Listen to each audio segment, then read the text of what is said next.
VGK suffers its first loss of the season in Washington last night. We will break down the game and much more ahead on this edition of Locked On Golden Knights.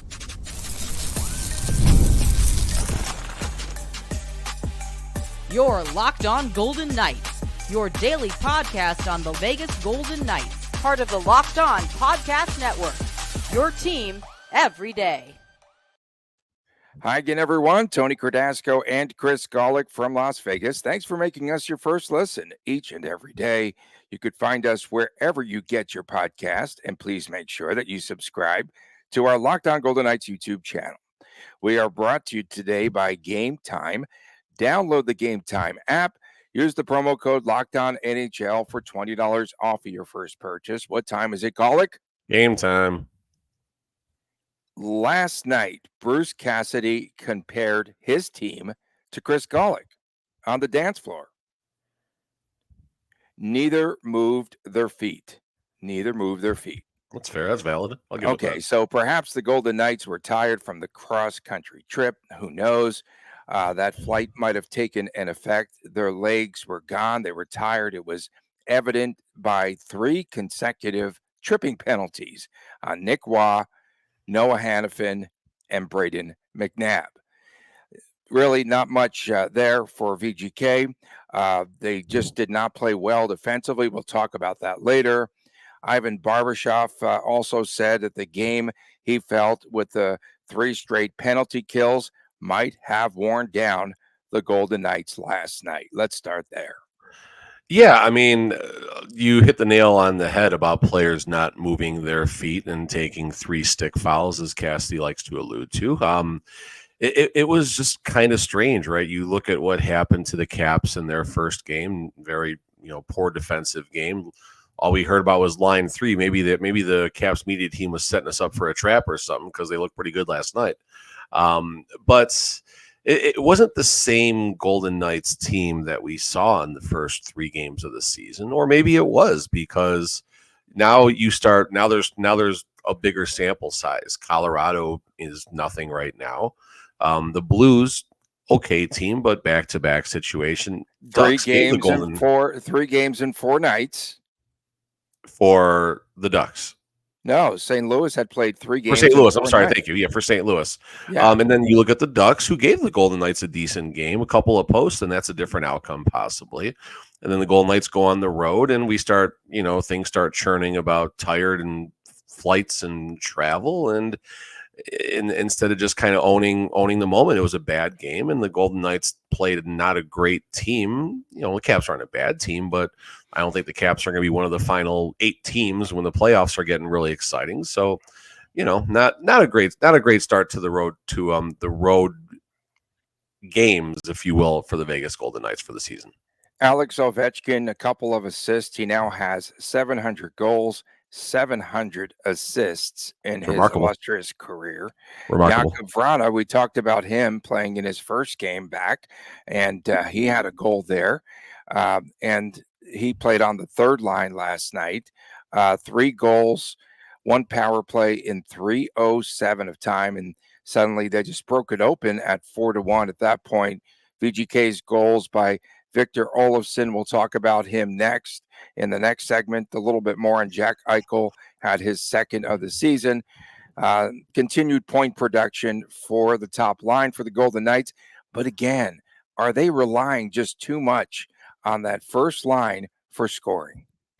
Good setup, because I wrote down some notes about Cassidy, and he made the comment about the first line looking tired because of overusage, and Cassidy mentioned that he was hoping to get more production from the other lines and more from the defense. So, and Theodore's been producing, let's be clear about that. The rest of the defense, not nearly as much. But, you're starting to see a top-heavy team right now, which is good. I mean, geez, we're at 16 plus 7, so that's 23 if my math is correct. 23 points in 4 hockey games for Stone, Eichel, and Barbashev. Now, some of those are power play. They weren't on the ice at the same time, but still, when those 3 are on the ice, good things are happening.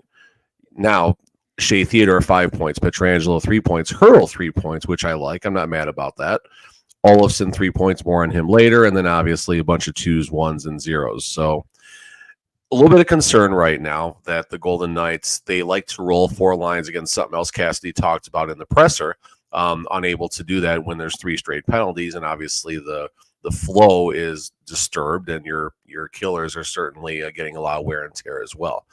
So, you're starting to unpack some things right now, starting to get a better look under the hood for this 24-25 Golden Knights team. And it's way too early we weren't going to get too high last week after they won 3 games. We're not going to get too low today after they lost 1 game. There's still obviously, another 2 weeks of hockey where we can really start understanding this Golden Knights team. And, that's, like I said, not too high, not too low. Well, the one thing about that top line is if they continue to play those minutes, well, they can't. They can't continue, right? You're going to have to roll 4 consecutive lines. And if they continue to play minutes like that on the power play, on the PK, and then they're skating up and down the ice and they're playing a ton of minutes, I think Mark Stone will invariably start to break down. The Stone 20 minutes, 50 seconds. Eichel 22-44, 42%. But they're hard minutes. They're always, whenever you're on the ice, it's hard minutes. But yeah, I understand. I understand where you're going with that. Barbashev 14 minutes, but again, that's power play usage and why things change there. So let's go to the bottom now. Kolesar, Pearson, 9 minutes, 9 minutes. Howden, who again is still looking pretty decent out there through the young season, 15 minutes. So he got that's a lot of time on the kill right there. So yeah, I mean, minutes and usage always going to be a concern. Let's look on the defensive side right now. Whitecloud out there 18 minutes. That's too much. He's going to be out there for 0 minutes pretty soon. McNabb 15-30, who actually is doing okay on the season. We'll talk more about the defense later. As far as, let's see, the other defenseman as far as time on the ice, Pietrangelo 20 minutes. Okay, fine. Haig 16 minutes. Hanifin 21 minutes. Again, same line mates, but you have special teams usage, which is why that's happening. Theodore 22 minutes. So a lot of time on the ice right now for the defense and the top unit. Yeah, Logan Thompson. Why are you losers allowed to even talk to Logan Thompson? I think that was a comment I read yesterday. Logan Thompson, no, I had to throw that in there. It's WTW, what the Wednesday. 923 save percentage for LT, who stood on his head there and played very well for Washington, and hopefully it continues for LT. Yeah, I mean, listen, people were giving me crap about not being a revenge game for Logan. That's in a time when we make, and more or less in NFL, but in all sports, when we make maybe too much about revenge games, this one definitely fits the bill, all right? Logan wants to get out of Vegas for a whole myriad of reasons. We've covered all of those. Not happy with the circumstances, maybe not happy with a lot of other things happening behind the scenes. He gets to go to Washington. He gets to stick it to the Golden Knights in a game. Good for him. And, I get that people are going to be upset by that, and I honestly don't care. But Logan had a very good game. The 2 goals the Golden Knights got were phenomenal plays as well. So acknowledge VGK for a couple nice plays. And Logan made a lot of great saves down the stretch, and you saw a couple breakaway saves as well. So, I'm sure Mark Stone wouldn't have let Logan hear the end of it if he would have found a way to convert his breakaway. Holtz, Logan said it was a lucky save on the breakaway that Holtz had. So, it's all good. There was some chirping going on out there. There was some chirping going on out there. It was there was chirping. There was chirping from the Golden Knights. Why would I just don't understand why VGK would be mad about that situation, about Logan Thompson wanting to leave? To me, I don't understand that. I don't think that. I think Logan's been a little chatty lately. He's been a little chatty lately on the media. That's maybe something to do with it. Okay. The hits last night, 24-9 Capitals. I only say that because, again, VGK not doing much, not throwing their bodies, not forechecking, nothing really last night out of this team. And they played catch up in the offensive zone. That's what a moving and gyrating and shaking and swaying Bruce Cassasway said. No pace and poor execution did him in. So, I'm sorry. So those hits are part of the fatigue factor. You're playing Right. your top players all that time. Those hits do add up. Even those little, seeing eye checks in the corner, it adds up throughout the course of a game. And it might not necessarily eliminate a player from a play when it happens, but later in the game, as fatigue sets in, it matters more. I just got some notes on the goals here real fast. I mean, the first goal, White Cloud, terrible giveaway, bang, bang play. Nothing Aiden Hill's going to do right there. The second goal, you have, I believe it was a kill situation where Pietrangelo just loses the battle. Hannafin cheats on the play. Hannafin has the stick in the right lane. Pierre-Luc Dubois, I believe, was one behind the net, and Dubois goes short side with his pass to the middle, and by that time the coverage is blown and everything. Pearson makes a terrible mistake on the third goal, not chasing his man inside. I don't know if that was the Wilson goal or whatever, but point being is Pearson blows a coverage, and again, bang bang play, nothing Aiden Hill's going to do right there. And then the fourth goal, my notes are where was Petro? That was the 2-on-1 goal, which was phenomenal. I shared that on my personal handle this morning at TD Chris G. Nick Dowd, when he received that puck, his stick is angled up towards the ceiling. He purposely receives the puck, chips it into the air to get it over Shea Theodore's stick. Nothing Theodore is going to do right there. Nice backhand play that actually goes off Aiden Hill's stick, which is in the right place, elevates the puck, and then Chikrin is able to hit the puck out of midair for the goal. So just a phenomenal goal. You have to tip your cap to the Caps for the work they did there. And on the Aiden Hill side, I want to make sure we're being fair on Aiden Hill. Nothing Aiden Hill could have done in that game. Aiden made his layups, so to speak.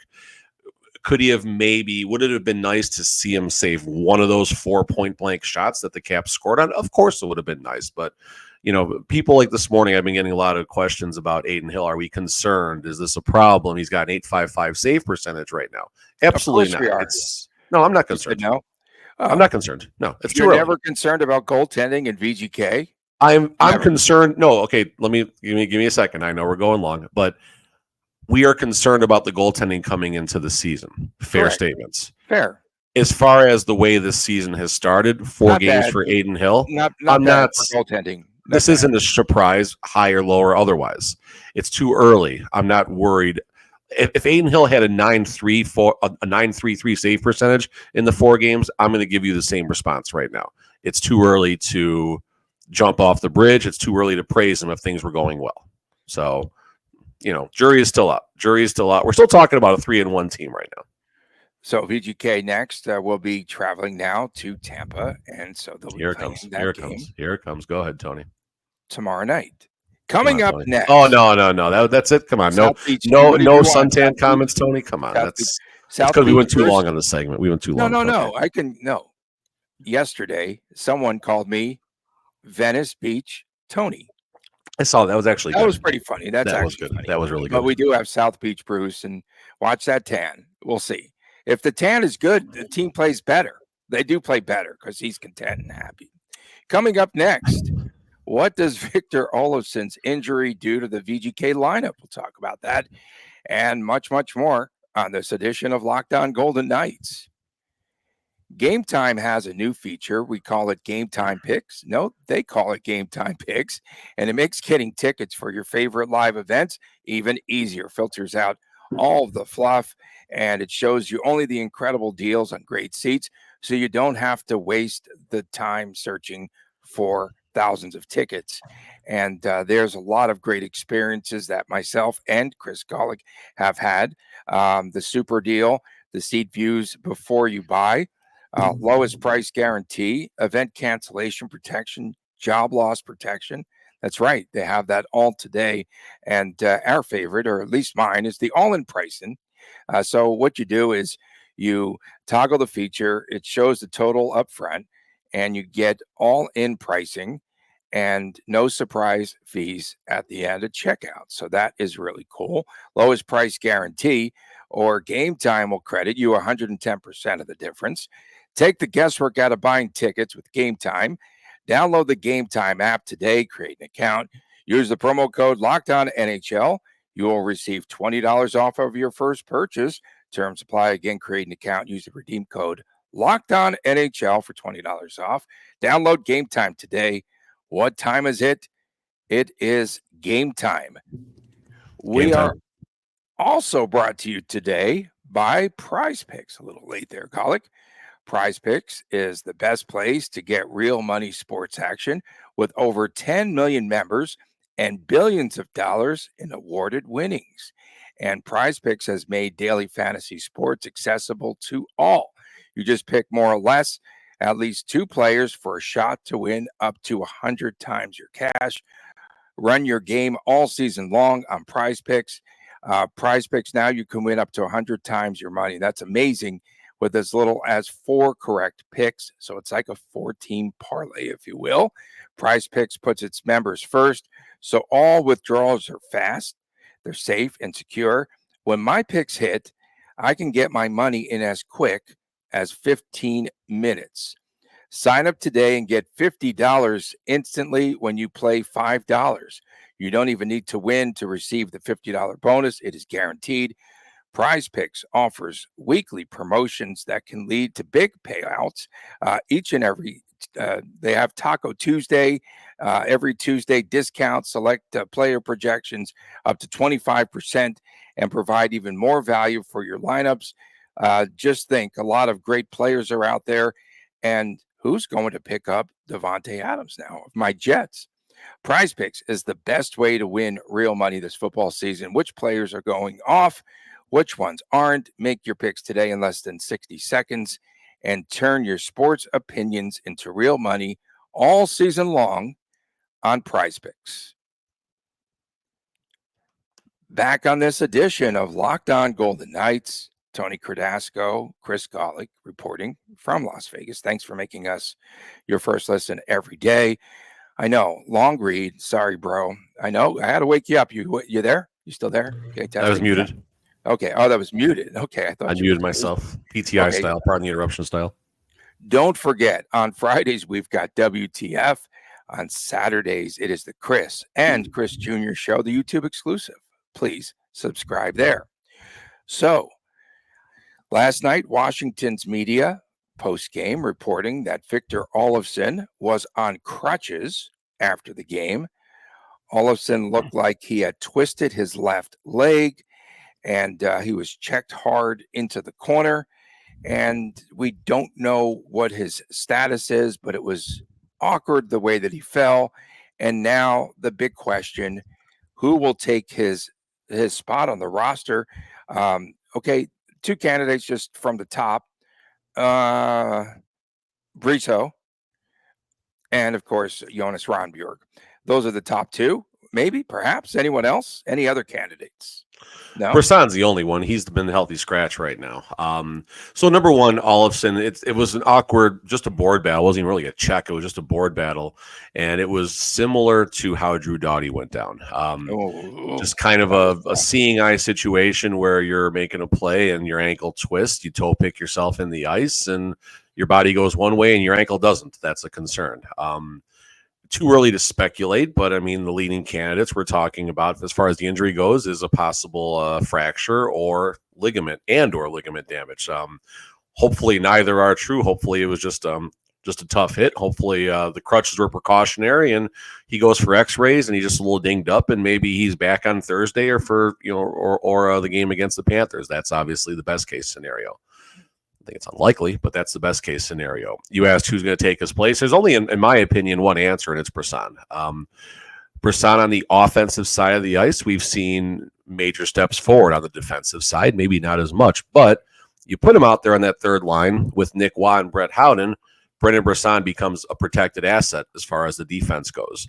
Whatever Brisson gives you on the defensive side is a bonus when you've got Nick Waugh, who's pretty good as a third line defensive center, as Brett Howden is also a good defensive center. So Brisson gives that line some of the same juice that Olofsson does. And by the way, you toss Brisson right out there on that top power play unit as well.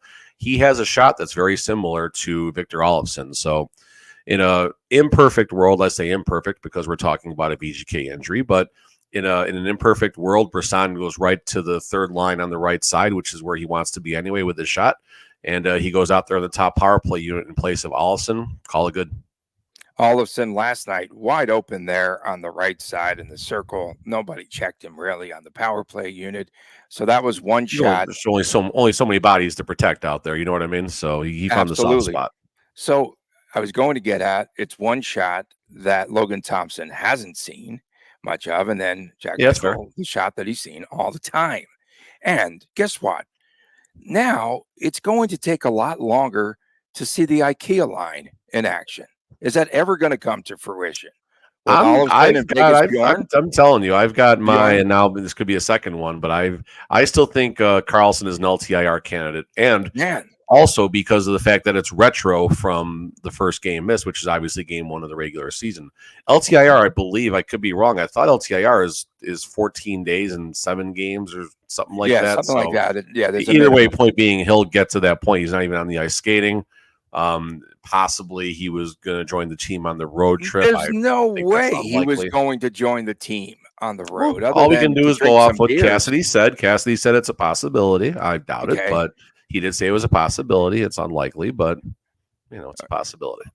A lot of the people in the quote, air quotes, media, remember, like from the get-go, you and I were convinced that Carlson would not be back for this team for the start of the season. Absolutely not. There was optimism at one point, but I felt for who? I don't think you did. He skated the one. He said he was going to skate. I still didn't believe it. He skated one day.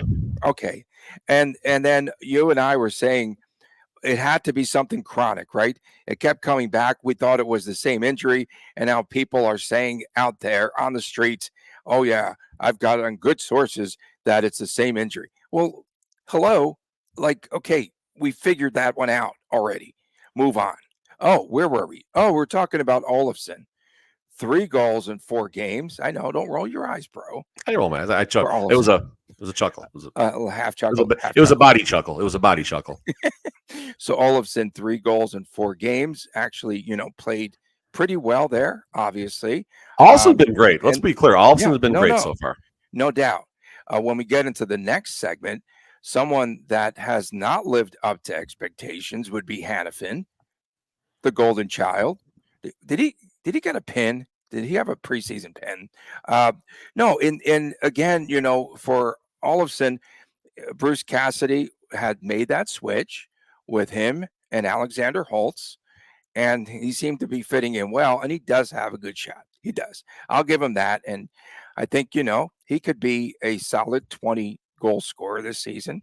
I'm conceding. White flag is up. He's on pace for 50. On pace for 50 goals. Could you imagine? Yeah. I would just love to see the Buffalo reaction if that happened. That would just be complete chaos in Buffalo. I did see a lot of doom and gloom posts last night, if you will. Here we go again with the injuries. It's like this is normal. This is normal. It happens to every team so far. Relax, everybody. I think they're going to go through. If this continues, they'll go through another equipment manager with VGK. Ouch! That was bad. That was fun. Coming up next, I question your online etiquette, Tony. Coming up next, growing pains. Body chuckle. For the defensive pairings. I almost call them paintings. Defensive pairings. No. That's just me playing tricks here. Back with more right after this on Locked On Golden Knights. Folks, FanDuel Sportsbook is the official partner of Locked On Golden Knights. And there is so much action going on. We've got football, NFL, and college. We've got the NLCS. Oh, and yes, my Yankees are up 2-0 in the ALCS. So you might want to follow that trend, if you will. So when you get a hunch in the middle of the game, you can check out the latest stats, view live play-by-play, and so much more on the same page where you place your bets. You can get started with a $200 bonus bet guaranteed when you place your first $5 bet, something that we've seen here from one of the shops locally. Now on FanDuel, you could play squares. I saw that the other day. So you could pick your own squares and win a lot of money. So start off the season with a big return at FanDuel. It is America's #1 sportsbook. Welcome back on this edition That of one flew Locked by. On. That was nice.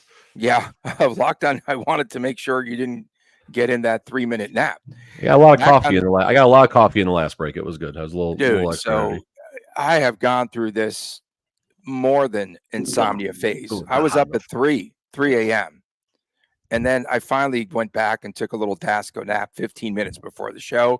And then through the first segment, I took another Dasco nap. So just so you know, don't forget Fridays, WTF, Saturdays, Chris times Chris Jr. show, the YouTube exclusive. And I'll be on the air. I'm doing a preview on a show today up in Corvallis for all of our friends tuning in up there, Corvallis, Oregon State. Okay. So I'll be on the air this morning at 11 a.m. You know, I like to promo all this stuff to make it seem like I'm AKA alleged professional. The ship has sailed a long time, Tony, for us. VGK last night. Yes, you call them growing pains. I call them a pain in the butt. They're not playing well defensively, and we've seen a lot. Well, I wouldn't say that. I'm saying we have seen a lot of flaws early in the season through 4 games. Is that an easy way to summarize it? Yeah, no, that's perfect. And again, so all right, narrative alert. Narrative alert. So the new narrative this year, we've heard. I've never heard Cassidy mention this. This is a new one. This is a new one. I didn't have this on my bingo card. No, the shooters are ahead of the goaltenders and the checking right now. Hang on. Wait. One more time, please. The shooters are ahead of the goaltending and the checking right now. That's what Cassidy has mentioned a lot. And we've heard other players mention that too. And basically, the offense is ahead of the defense in football. Like, I think I think in a baseball analogy, Tony, I think sometimes the pitchers have the advantage early on as the batters are getting their timing down. And I think that's kind of a similar perspective. I don't know if I agree with this, but I think you look at the amount of goals scored in a lot of the games, I don't think it's a false narrative by any means. But it's something I've never heard of mentioned a whole lot. And to be fair, this was mentioned before the season started. So this isn't just all of a sudden they lost last night. Here it comes. He did say that, huh? What's that? He said that already. Or before before last night? Before last, 100%, 100,000%. I don't remember hearing that. I was like the metronome counting the beats as he was moving back and forth. So that's number one right now. You have some things happening. Number two, you have 3 new defensive pairings this year. Hannafin and Haig have familiarity a little bit from last year, which was nice. And I thought that pairing would be better. But starting with that line right now, Hannafin, I believe, is one of the 2 players on the Golden Knights that's a -2. Alex Holtz being the other one that's a -2, which is worst on the team. Nicholas Haig is even on the season, so that's a new pairing. What is going on with Hannafin? Seriously, what's going on with him? Growing pains? Supposed to be quarterbacking, the power play unit and the fair-haired child and playing all those minutes early, and something's up there. No, well, Hannafin was very good last year, so let's take a deep breath here. Hannafin was very good last year. The expectations were just off the charts. No, 60 points. If you looked at 4 or 5 local media members, which I thought was asinine. Yes, absolutely. All right, so let's look at the top pairing right now, and I'm concerned about this top pairing. Pietrangelo's a +4. That's really good. Let's be clear. Shea Theodore is a +1. How that disparity comes is a little strange because that is kind of odd. That's special teams don't play into the plus-minus unless you're on the power play and give up a shorty. But that line concerns me. I had an observation last night. Me and my friends that sit right behind me in 217 Q&R, Kevin, it's very Pietrangelo and Theodore at the blue line can be an adventure when they take a hard pass from when they're going low to high. Yes. I've seen them both cough up that puck at the blue line or mishandle that pass. Now you have both of them out there passing the puck across that blue line to each other. It's a little nerve-wracking, but again, hopefully that's something that time will fix. Pietrangelo and Theodore are both offensive-minded defensemen, or at least mobile puck-moving players that like to drive the net when the opportunity is there. They need to learn how to cover each other. Hopefully time will fix that. Now we got the middle line, the middle pairing, the middle defensive pairing of Hannafin and Haig. That's the one I was very excited about. We talked about them. And actually, let's go to the bottom pairing now. McNabb, and Whitecloud. And the McNabb's guy a that's plus going to 4. get scratched. You said he's going to get scratched. McNabb is a plus 4. Whitecloud, I believe, was 0 after last night's game. He's plus 1. Pardon me, plus 1. I think Whitecloud is very close to a healthy scratch. I think that 100%. You put Korzak right in there, right-handed shot for right-handed shot, and you see what happens. Korzak, I think, is ready to compete for an everyday roster spot, and I think he's the first one up if there's a long-term injury. Hutton is the one that'll come in when there's a spell situation, a back-to-back, get someone out. Hutton's going to have the energy. Hutton can go on any of the 3 pairings and be serviceable for 1, 2, 3 games. Long-term, Korzak is the one who I think would get those minutes. So Korzak's knocking on the door. Whitecloud, I think, is close. And my last point here before we cut out of here in a little bit, Cassidy challenged the defense to be the best defense in the Pacific Division. Ouch. This is nowhere close to the best defense in the Pacific Division. Now, the plus side, the Pacific Division is a little Charmin soft right now. So we'll see. You know, they might be the best defense by just because everyone else is terrible. Process of elimination. No, they were the best defense as of Canadian Thanksgiving. They were as of Canadian Thanksgiving. That's pretty awesome, actually. Okay, so Nick Hague, congrats. Played 300 games, 300th game last night. It's a team record, if you will. Isn't he on a contract year too? No. I think he might be coming up. He's close. He's close. So I did want to ask you one other question. So we talk about that pairing, and it's shaky at a lot of times. Which pairing? Okay, with Theodore, of course, and Pietrangelo. And difficulty, do you think? It's going to take a minute, I think, for those two to be in sync. But difficult for Theodore to go to the left side, do you think? Is that something that plays into this on that pairing? I think that's part of it, but I think that's a complementary issue. I think the biggest issue is just you've got the same player out there. I thought Pietrangelo would take more of a stay-at-home role, like a Nick Hague or a Braden McNabb, and maybe kind of bide his time and let Theodore be the one to take those chances. But Pietrangelo, you know, he's not that player, and that's okay. That's not a knock on Pietrangelo. That's how he's played his entire career. And to be completely fair, this is the exact – I was so excited. This is sometime in the summer. People can go back and find my tweets and comments on the show. I've been calling for this exact – groups of defensive pairings probably sometime in June and July. I was happy with this. I was so happy when they broke camp like this, but it's not working right now. And again, it's the 4th game of the season. Deep breath, everybody. Okay, through 4 games. Hannafin, give us a grade. Through 4 games. See? Okay, that's fair. I'm not going to trash any of them. It's a 3-1 team still. It's a 3-1 team still. It is still a winning team at 3-1, still chasing Gary at the very top. That's a big surprise. Oh, by the way, bingo cards. Before we get out of here, Marc-Andre Fleury said that he called a goalie meeting and told Gustafsson to shoot at the net for that goalie goal last night. And then Gustafsson, after the game, he said, "Now I want to be on the power play unit." It was good fun, man. He did the flyby. That's the best thing. That's funny. Fleury still has jokes for days. He was out with the ice crew last week. The guy's great.